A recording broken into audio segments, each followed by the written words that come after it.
बोलो सदगुरु कबीर साहेब की।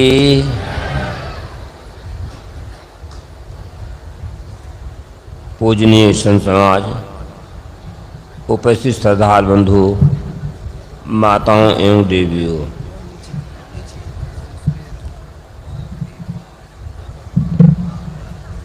सदगुरु कबीर साहब के जन्म के विषय में बहुत सी भ्रांतियां और किंवदंतियां हैं। उस तरफ हमको नहीं जाना है।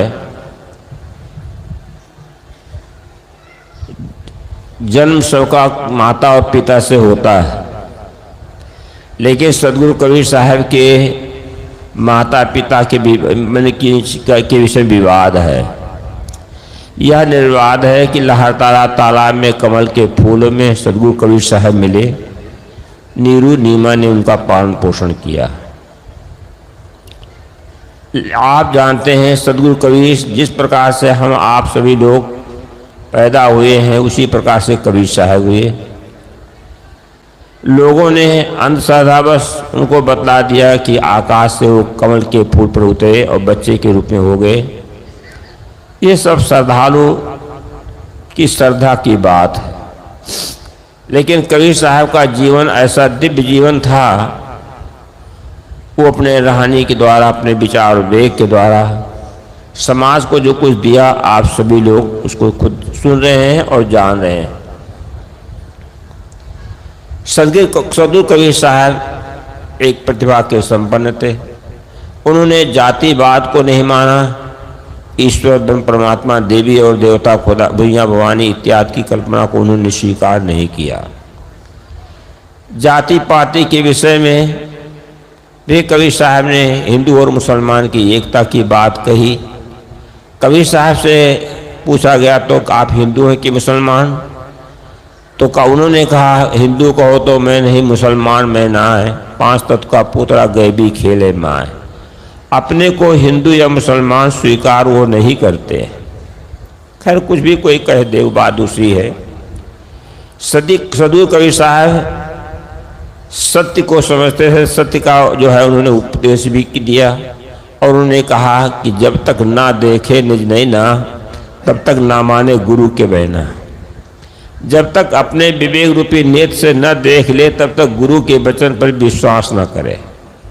आदमी गुरु के पक्ष में, परंपरा के पक्ष में और पुस्तकों के पक्ष में पड़ा हुआ है, जो कि उस दलदल से निकल नहीं पा रहा है। सत्य को सब स्वीकार नहीं कर पाते हैं। सत्य बड़ा गरिष्ठ होता है और सत्य सबको पचता नहीं। आज ईश्वर ब्रह्म परमात्मा, देवी देवता के विषय में जो बातें कल्पना कर रहे हैं हिंदू मुसलमान ईसाई इत्यादि, लेकिन वो विवेक सम्मत बात नहीं है। आप जरा विचार करें, आदमी के द्वारा भगवान का निर्माण होता है। मनुष्य की फैक्ट्री में भगवान बनता है, लेकिन भगवान की फैक्ट्री में आदमी नहीं बनता है।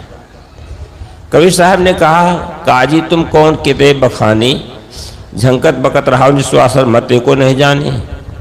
सख्त अनुमाने सुनत करत हो, मैं न बदूंगा भाई, जो खुदा है तेरी सुनत करत हो आप ही कट क्यों ना आई। सुनत करा है तुर्क जो होना, औरत को क्या कहिए, अर्थ शरीरी नारी बखानी ताते हिंदू रहिए। कबीर साहब का कितना सुंदर तर्क है। तुम कौन किताब की बात करते हो? अल्लाह ताला ने सबको जो निर्माण किया तो सारे अंग प्रत्यंग का निर्माण कर दिया, तो क्या पेशाब इंद्री की खाल को काटने के लिए भूल कर दिया? अगर भूल कर दिया तो अब कह दो या खुदा अल्लाह ताला परवरदिगार जो बच्चे पैदा किया करे उसकी सुन्नत करके भेजा करे।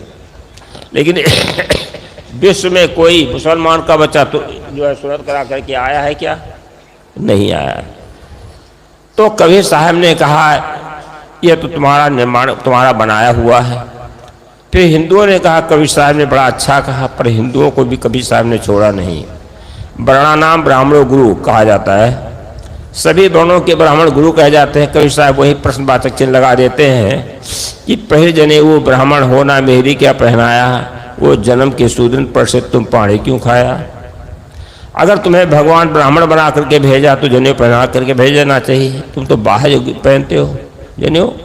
जन्मना जाते शूद्रा संस्कार दुजुचते, जब जन्म देते तो सब शूद्र होते हैं, जब यज्ञोपवीत धारण करते तब द्विज कहलाते, द्विज नाम दोबारा जन्म होता है। तो कहा तुम तो जनेऊ पहन करके ब्राह्मण बन गए हैं, लेकिन इस ब्राह्मणी को क्या पहना है, वो तो शूद्रीन रहेगी ही ना। शूद्रीन के प्रसव हुआ भोजन तुम करते हो और कहते हम ब्राह्मण हैं। तो कहने का भाव यह है कि कोई तथाकथित ईश्वर या भगवान या खुदा गाड किसी को बनाकर नहीं मिलता, परंतु आदमी की फैक्ट्री में भगवान बनता है। जैसे कि हिंदू भाई मुसलमान भाई क्या करते हैं, खुदा के राह में गाय भेड़ा और ऊँट की कुर्बानी करते हैं, लेकिन सुअर को नापाका तो ईसाई लोग कहते हैं हमारा यहोवा परमेश्वर गाय सुअर दोनों पसंद करता है, गाय सुअर की चर्बी को हवन को तो सूंघकर खुश हो जाएगा। हिंदू भाई कहते हैं नहीं, मेरा भगवान है जो कि शाकाहारी है, वो घी दूध हलवा मालपुआ या तुलसी पत्ती बतासा से भोग लगाता है। अब यहाँ पर आप निर्णय करें, ये सदगुरु कबीर विचार मंच है, जब मालिक सबका एक है तो सब जगह उसको भोजन वैसा ही करना चाहिए, लेकिन ऐसा तो नहीं होता है।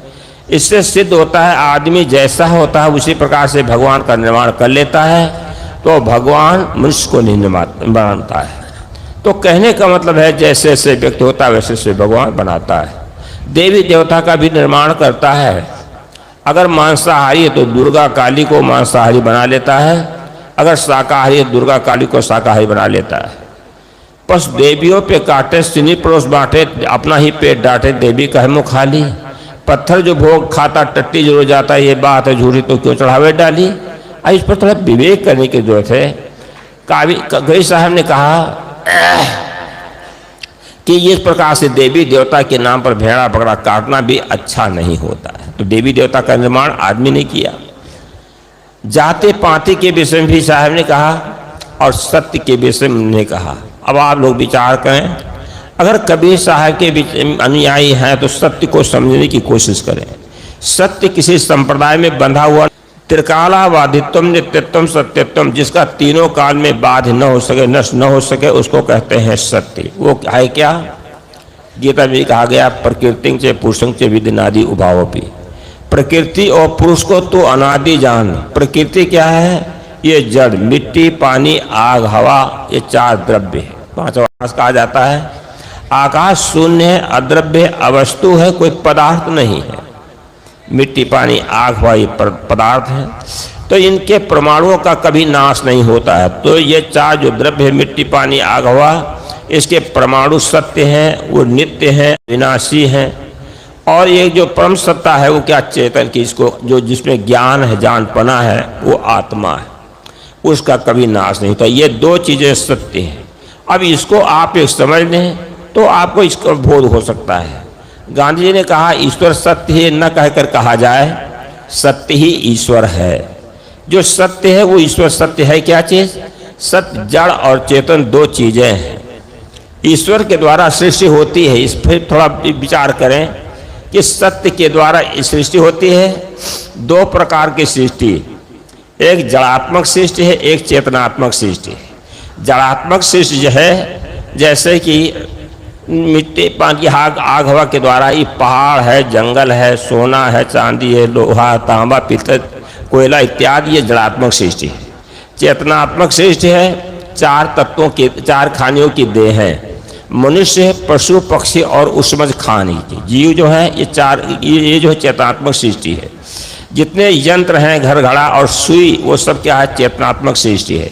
ये पंडाल चेतन के द्वारा बना। तो ये दो सृष्टियां हैं, एक जड़ात्मक और एक चेतनात्मक। तो इस प्रकार से सत्य के द्वारा ये श्रेष्ठ होती है। ये भी बात विवेक सम्मत सिद्ध होती है। तो कहने का मतलब ये है कि सत्य ही ईश्वर जो कहा जाता है, तो सत्य ईश्वर है और सत्य को कोई नकार नहीं सकता, चाहे हिंदू हो, चाहे मुसलमान हो, चाहे ईसाई हो। तो कहने भाव यह है कि सत्य के द्वारा सब कुछ होता है। लेकिन आज हिंदू मुसलमान लोग किताबों को लेकर के लड़ रहे हैं। मुसलमान भाई कहते हैं कुरान जो है सत्य है, कुरान जो है खुदाई किताब है। बाइबिल को ईसाई लोग मानते हैं, उसको जो खुदाई मानते हैं, और हिंदू लोग वेद को खुद ईश्वरीय किताब मानते हैं। अब भला बतलाओ, जब मालिक सबका एक है तो ये जो है भगवान के एक ईश्वर के राज में 3 कानून की डायरियां कैसे हो गई?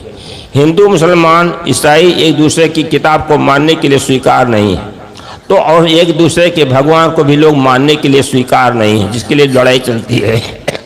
मुसलमान लोग कहते हैं जर्रे जर्रे में खुदा है, और हिंदू लोग कहते हैं कण कण में भगवान है। जर्रे जर्रे में खुदा और कण कण में भगवान तो मान लिया जाता है, लेकिन अब ये विचार को जो घट घट में जो भगवान बैठा हुआ है उसको नहीं समझ पाते। मंदिर तोड़ो, मस्जिद तोड़ो तो कुछ नहीं मुझाका है, पर काहू का दिल मत तोड़ो, ये घर खास खुदा का है। मंदिर में तो बुद्ध रहे, मस्जिद सफाई है, दिल दरगाह के अंदर देखो झलकता नूर खुदाई है।